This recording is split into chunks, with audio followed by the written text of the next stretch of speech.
Should fighters shadowbox with resistance bands?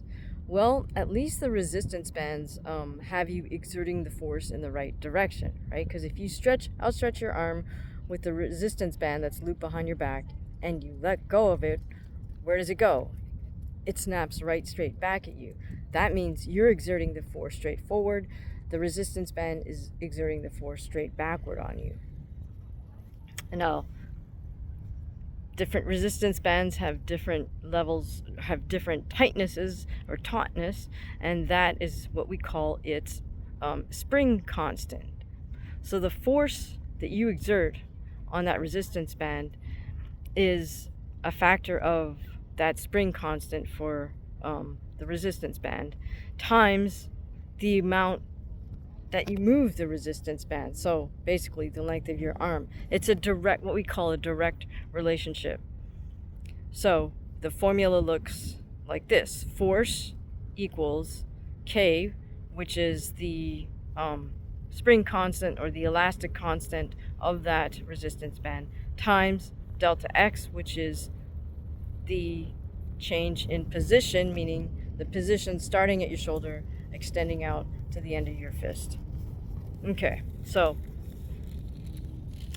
in physics, we have what we call vectors, where force is a vector, and effectively that change in position is also a vector, meaning it has a direction. And in this case, we know that the direction of the motion is straight out, and so that means the force is also straight out. I hope that kind of makes sense. So in that sense, the resistance bands are better than shadowboxing with the weights. Now, the only issue with that is obviously the easiest punches, if you're going to loop the resistance band behind your back, the easiest punches to reinforce would be your straight punches, your jab and your straight right hand. But what about a hook? What about your uppercuts? All of the above, right? Now you're coming at a bit of an angle.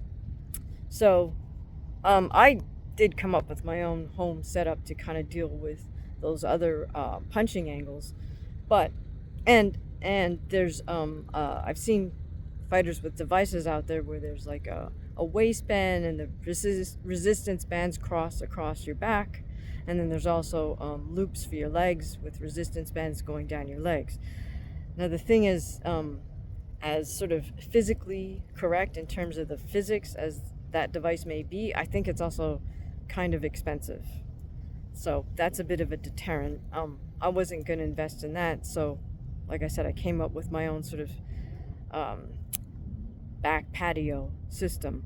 But here's the thing: in the end, if I want to make my punches stronger, I need to, one, hit the heavy bag, and two, even more importantly for overall strength, is just adopt a real weight training program, which is what I did. I mean, I hired a professional strength coach who has decades and decades of experience of working with athletes in all different sports, and so I follow the programs he designs for me religiously.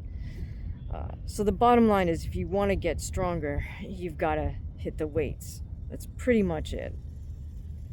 Now, if you're somebody who's just not in a position where you can get to a gym, or you just don't have access to a gym, can't afford a membership right now, of course, then do your body weight exercises. That's still weight training in the sense that you're using your own body weight as the resistance. But of course, after a certain point, if you want to increase that resistance, you'll need to access weights. So let me know if you guys shadowbox with the resistance bands. Let me know what your experience has been. Thanks for listening.